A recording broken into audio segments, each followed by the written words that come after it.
2024 शुरू हो चुका है और हो सकता है आपने कई सारे रेजोल्यूशन ले लिए हों पिछली साल की तरह। मुझे ये भी पता है कि पिछली साल जो आपने रेजोल्यूशन गोल्स लिए थे वो शायद कंप्लीट नहीं हुए हैं इस साल। अब शायद आप फिर उस जर्नी पर निकल गए हो कि चलो इस बार भी डायरी में लिखते हैं, हो सकता है इस साल पूरे हो जाएं। इतने लंबे लंबे गोल्स लिखने की बजाय मैं आपको आज इस वीडियो में कुछ ऐसी चीजें बताऊंगा, अगर आपने वो through out the years apply कर ली तो शायद आपकी लाइफ में काफी कुछ चेंज हो सकता है। और ये चीजें ऐसी बुलशिट में नहीं बता रहा हूँ, मैंने खुद प्रैक्टिकल लाइफ में अप्लाई करी है। मैंने कई सारे लोगों से पूछा, देखा, पढ़ा, तब जाके आपको बता पा रहा हूँ। तो बिना टाइम वेस्ट किए जानते हैं उन 6 चीजों को which can help you a lot in 2024।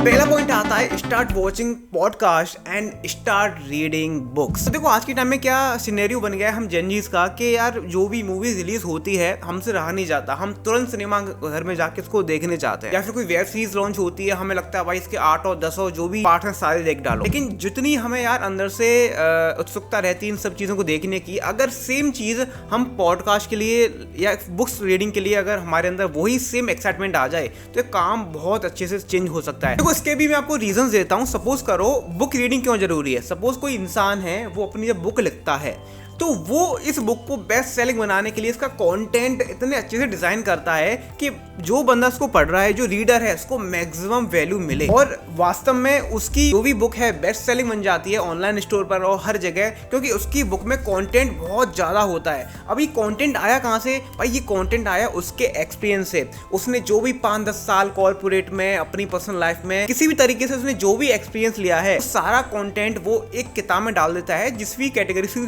किताब होगी। तो कितनी बड़ी बात है, आप एक बंदे की लाइफ को पढ़ पा रहे हो सिर्फ एक किताब पढ़ के। अब बात कर लेता हूं पॉडकास्ट की। अब मेरे को हाँ या ना में जवाब देना। सपोज एक कमरा है, एक रूम है जिसमें 2 लोग बैठे हैं। वो फर्स्ट पर्सन है Narendra Modi and second person है शाहरुख खान। वो दोनों बातचीत कर रहे हैं और अगर आपको मौका मिले कि आपको भी उस रूम में बैठने का, उनके साथ बातचीत करने का मौका मिले तो कैसा रहेगा? क्या आप मना कर पाओगे? भाई बिल्कुल मना नहीं कर पाओगे। तो बस वही सोचो ना यार, आपको पॉडकास्ट जब आप देखते हो तो होता क्या है, वहां पर कई सारे एक्सपर्ट लोग आपस में बात करते हैं किसी एक पर्टिकुलर टॉपिक के बारे में। अंतर ये होता है कि आप उस रूम में न बैठकर बाहर से उन चीजों को देख रहे हो। तो यार ये समझो कि आपको कितना अच्छा मौका मिल रहा है। उन एक्सपर्ट लोगों की बातें आपको सुनाई दे रही हैं, वो भी रॉ बातें है ना, जिसमें कोई बहुत ज़्यादा स्क्रिप्टेड और कट बातें नहीं है। रॉ बातें आपको सुनाई दे रही हैं और वो नॉलेज आपको मिल पा रही है। तो यार बहुत सही चीज़ है आप किसी पॉडकास्ट को सुनना। और मैं फिर बोल रहा हूँ, आजकल पॉडकास्ट का भी एक लहर सी आ गई है, तो हर कोई पॉडकास्ट शुरू कर दे रहा है।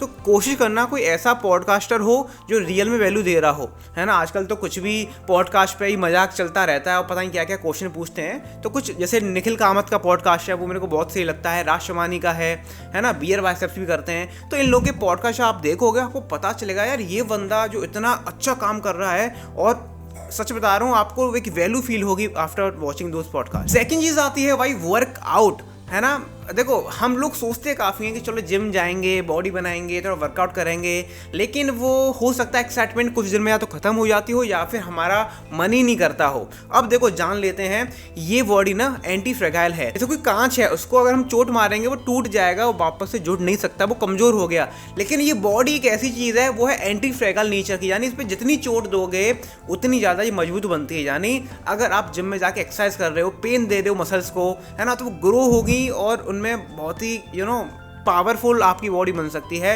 तो देखो मेरा क्या सीन है, मैं भी अगर वर्कआउट करने के लिए जाता हूँ तो मेरा देखो बॉडी बनाना एंड ऑल वो तो एक सेकेंडरी ऑप्शन है। मेरा प्राइमरी ऑप्शन क्या रहता है कि मेरा मोस्ट ऑफ द टाइम निकल जाता है चेयर टेबल पर अपने पर्सनल काम में, क्योंकि मेरा most of the work freelancing का रहता है। तो यार वीडियो एडिटिंग एंड ऑल समय निकल जाता है। तो एटलीस्ट मेरे को दिन में 1 घंटा 1.5 घंटा मिल जाता है अपनी बॉडी को थोड़ा चलाने के लिए, वरना तो ऐसे ही में टाइम पूरा निकल जाता है। या अगर आप ऑफिस में कोई काम करते हो या हो सकता है कॉलेज के बाद आप भी यार किसी प्रोफेशनल कल्चर में आने वाले हो, तो वहाँ भी सेम दिक्कत होगी। आपका पूरा दिन लैपटॉप के उसके आगे निकल गया, उसके बाद तो 1 घंटा मिनिमम आपको वर्कआउट के लिए निकालना है। जो भी आपकी थकान है और जो भी थॉट्स हैं सब क्लियर हो जाते हैं, मतलब बहुत रिलैक्स फील होता है। तो 1 घंटा जरूर होना चाहिए। तीसरी चीज भाई वो है साइड हसल शुरू कर दो। मुझे पता है आप अभी कॉलेज में हो सकते हो, कुछ आप में से स्कूल के स्टूडेंट होंगे और कुछ लोग अभी जॉब कर रहे होंगे। तो मैं कहना ये चाहूंगा साइड हसल शुरू कर दो। साइड हसल का मतलब क्या है? देखो, आप जो भी काम कर रहे हो वो है आपका मेन हसल, है ना। उसके साथ साथ आपको साथ में कुछ और शुरू कर देना है, और वो और क्या हो सकता है वो डिपेंड करता है आपके पैशन के ऊपर, आपकी क्यूरोसिटी के ऊपर, आपकी इंफॉर्मेशन नॉलेज के ऊपर, है ना। वो अलग एक मुद्दा हो गया, वो अलग वीडियो मैंने बना भी दी और बना भी देंगे, है ना। वो आप बता देना कमेंट बॉक्स के अंदर। ओके, मैं अपना एग्जांपल ही ले लेता हूँ। मैं अभी बीटेक कर रहा हूँ, मेरा अभी 4th ईयर चल रहा है, और कॉलेज के साथ साथ मैं फ्रीलांसिंग में भी हूँ, जहाँ मैं अपने क्लाइंट्स को वीडियो एडिटिंग सर्विस देता हूँ। अब हुआ क्या, मैं सिर्फ कॉलेज पर डिपेंड ना होकर, मैं सिर्फ कॉलेज के बाद जॉब पर डिपेंड ना होकर, मैं साइड में वो काम भी कर रहा हूँ जिसको मैं अपना बाद में मेन हसल भी बना सकता हूँ। तो ये मेरे लिए अभी जो मैं काम कर रहा हूँ साइड हसल हो गया। जो कंटेंट क्रिएशन में कर रहा हूँ ना, ये जो वीडियो बना रहा हूँ, ये भी मेरे लिए साइड हसल हो गया।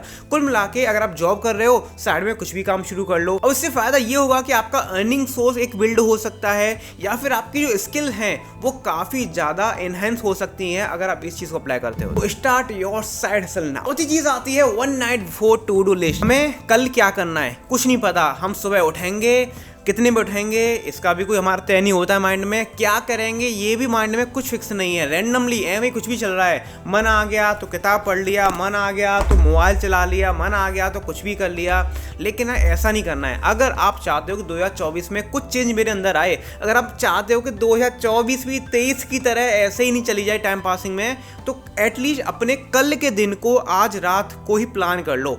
कल मालूम मैं क्या क्या करने वाला हूँ, आपकी मेजर प्लानिंग आज हो जानी चाहिए कि यार ये टास्क हैं वो मैं कल करने वाला हूँ, उसको नोट डाउन करो डायरी के ऊपर या किसी, जैसे मैं भी क्या करता हूँ डेली नोट डाउन करता हूँ। मैं अपना बता रहा हूँ, मेरे को कल 3 वीडियोस की शूटिंग करनी है, मेरे को कल अराउंड 20 मिनट्स बुक रीडिंग करनी है, और फलान जो भी चीज़ें होती हैं, तो ये नोट डाउन कर लो, है ना। और अगले दिन सबसे इंपॉर्टेंट चीज़ है उसको सबसे पहले करो, फिर एंड देन प्रायोरिटी वाइज उसको करते जाओ, है ना। जिसकी कम प्रायोरिटी है उसको लास्ट में, जिसकी सबसे ज़्यादा अच्छी प्रायोरिटी है पहली प्रायोरिटी पे, उसको सबसे पहले करो।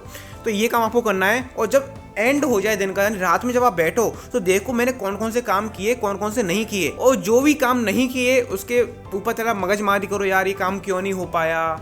और हो सकता है आपने कुछ ज़्यादा ही टास्क लिख दिए हों कि आपके इधर में नहीं हो पा रहे हों, तो नेक्स्ट दिन के लिए हल्के कम से शुरुआत करो, फिर बढ़ाते जाओ धीमे धीमे, ठीक है। 5वां आता है जो मेरा बहुत ज़्यादा फेवरेट है, एंड मैं सभी को यार रिकमेंड करता हूँ इस काम को शुरू प्लीज़ कर लो, वो है ट्रैक योर एक्सपेंसेस या फिर इनकम। देखो, हम लोग पैसा कमाते हैं, है ना। हो सकता है आपकी वही कोई पॉकेट मनी आपके पेरेंट्स देते हों, या फिर आप भी फ्रीलांसिंग एंड ऑल से पैसा कुछ कमा रहे हों। और पैसा कितना आ रहा है, कितना जा रहा है, डेली कितना आ रहा है जा रहा है, कहाँ खर्च हो रहा है, तो आपको शायद ट्रैक नहीं है। मंथ के एंड में आप जेब को दे देते हो, वो खाली मिलती हैं, और कहता है मैं कमाता हूँ तो मंथली 10,000 हूँ, मैं मंथली 50,000 कमाता हूँ, 1 लाख कमाता हूँ, मैं 2,000 कमाता हूँ, लेकिन जाता कहाँ है, वो कहाँ जाता है वो आपको पता ही नहीं है। इस वजह से ट्रैकिंग शुरू कर दो भाई। एक डायरी मेंटेन करो, उस डायरी में आप डेली डेट वाइज ये शुरू कर दो लिखना, क्या आज मैंने ये पैसा यहाँ दिया, ये पैसा यहाँ दिया, इतना पैसा आया, इतना पैसा आया। इससे क्या रहेगा कि मंथ एंड में आप ये एनालाइज कर पाओगे कि मेरा कितना पैसा फालतू की चीज़ों में जा रहा है, कितना काम की चीज़ों में जा रहा है, कितना इन्वेस्ट कर रहा हूँ, कितना मेरे पास आ रहा है। तो ये सारा ट्रैक आपके पास होना चाहिए। अगर कॉपी पेस्ट में नहीं करने चाह रहे हो तो आजकल कई सारे एप्लीकेशन है, आप नोशन पे भी कई सारे फॉर्मेट बने हुए आते हैं, आप उनसे भी काम कर सकते हो, लेकिन कर जरूर लेना, अदरवाइज मनी मैनेजमेंट बहुत ही बिगड़ जाएगा। एंड लास्ट चीज़ आती है जो कि आपको इतना टाइम बचाएगी। अब एक काम करो, इसके लिए आप मेरे को पहले से थैंक यू बोल दो कमेंट में बोल दो, क्योंकि बहुत काम की चीज़ है भाई। स्टार्ट सेइंग नो, ना बोलना सीख जाओ। देखो, हम जिस माहौल में रहते हैं, जिस सोसाइटी में रहते हैं, हमारे पेरेंट्स वेरेंट्स सब लोग कहते हैं बेटा नहीं, मना नहीं करते, है ना। मतलब चीज़ों को हमें यही बोला जाता है, कोई बड़ा कोई बोलता है तो मना मत करो, लेकिन मना करना सीख जाओ। क्योंकि अगर मना नहीं करोगे, सभी को हाँ हाँ हाँ हाँ बोलते रहोगे, तो आपका क्या, आपके टाइम का क्या, आपके जो भी आपने शेड्यूल बनाया है पूरे दिन का, उसका क्या।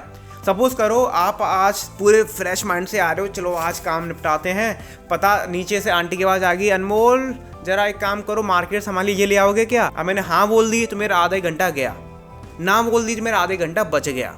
और एक बात और, अगर आपने एक बार हाँ बोल दी, 2 बार हाँ बोल दी, तो अगली 3री 4थी बार डिफॉल्ट आपकी हाँ ही लोग समझ लेंगे सामने वाला। इसलिए कोशिश करो चीज़ों को नेगलेक्ट करने की, भाई पहले अपने आप को बिल्ड कर लो। सपोज दोस्त का कॉल आया कि यार एक पार्टी में चलते हैं, यार बहुत सही पार्टी है, खाना पीना ही बहुत सही है, आजा जरा, और वहाँ अगर आपने हाँ कर दी 3-4 घंटे वहाँ भी वेस्ट हो गए। या फिर हो सकता है आप अपने इंपॉर्टेंट काम से कहीं बाहर जा रहे हो, नीचे आपको अंकल मिले, अंकल बोल रहे हैं बेटा अच्छा गाड़ी पे हो, एक काम करो मुझे वहाँ छोड़ाओगे, ज़्यादा नहीं बस 8-10 किलोमीटर दूर की डिस्टेंस है, आपने बोल दिया हाँ अंकल मैं छोड़ आऊँगा। जाऊँगा, और आप उनको छोड़ने गए, आपका खुद का काम जो बहुत इंपॉर्टेंट था वो भी छूट गया। तो कुल मिला के आपको क्या पता चल रहा है कि ना कहना सीखो, इस चीज़ में हल्के से स्वार्थी बन जाओ, है ना। पहला आपका काम बनना चाहिए, तब दूसरों के काम बनाने के लिए जाओ। कुछ लोग तो मैंने ऐसे भी देखे हैं जो अपने काम बिगाड़ लेते हैं दूसरों के काम सुधारने के लिए, और ऐसे लोग जिंदगी में इधर उधर जाते रहते हैं, वो सेटिस्फाई नहीं हो पाते, है ना। वो सामने वाले के लिए अपने आप को हमेशा वो करते रहते हैं। लेकिन यार इस चीज़ को बंद करो, ये बहुत ही गलत चीज़ मेरे को लगती है। और अगर आपको लगता है नहीं यार मेरा कोई काम बिगड़ भी ना और नहीं मेरे लिए सही है, तो आप उस काम को कर लो, लोगों के लिए काम करो, हेल्प करो, तो कोई दिक्कत नहीं है, लेकिन आपका काम नहीं बिगड़ना चाहिए। देखो गाइस, बताने के लिए तो वैसे काफ़ी सारी चीज़ें हैं, लिस्ट बहुत बड़ी हो जाती है, लेकिन ये वो 6 चीज़ें थी जो कि वास्तव में इंपॉर्टेंट हैं, जिनको आपको अप्लाई जरूर कर लेना चाहिए। एक बार रिवाइज कर लेते हैं। पहला है आपको मूवीज वेब सीरीज देखने की जगह बुक पढ़ना और पॉडकास्ट देखना शुरू कर देना चाहिए। दूसरा, आपको वर्कआउट मिनिमम 1 घंटा निकालो दिन में, या फिर आप हफ्ते में 5 दिन तो मिनिमम निकालो ही निकालो। तीसरा है कोई भी साइड हसल शुरू कर दो, आपको जो भी आता है, video editing, graphic designing, coding वोडिंग, सब कुछ, social media management, content creation, कुछ ना कुछ तो शुरू कर ही दो यार। अपने मेन हसल पर पूरे डिपेंड मत हो, जो भी है साइड में शुरू कर दो। चौथी चीज आती है कि अपने दिन को एक रात पहले पूरा डिसाइड कर लो, प्लान कर लो, जिससे आपके लिए काम आसान हो जाएगा। पांचवी चीज कि अपने एक्सपेंसेस को, इनकम को ट्रैक करना शुरू कर दो। हेल्प क्या मिलेगी वो आपको खुद ही पता चल जाएगा, है ना। और लास्ट चीज आती है स्टार्ट सेइंग नो, लोगों को ना बोलना शुरू कर दो, क्योंकि इससे हेल्प क्या होगी वो आपको ही पता चल जाएगा। क्योंकि जब आपको पता चलेगा ना मेरा टाइम बच रहा है, मेरी एनर्जी बच रही है, मेरे काम बनते जा रहे हैं और मेरे काम रुक नहीं रहे, तो डेफिनेटली वो बहुत हेल्पफुल रहेगा। तो भाई मैं तो तैयार हूँ आप लोगों के लिए बहुत कुछ करने के लिए। बाकी आपसे एक चीज़ बोलना चाहूँगा, इस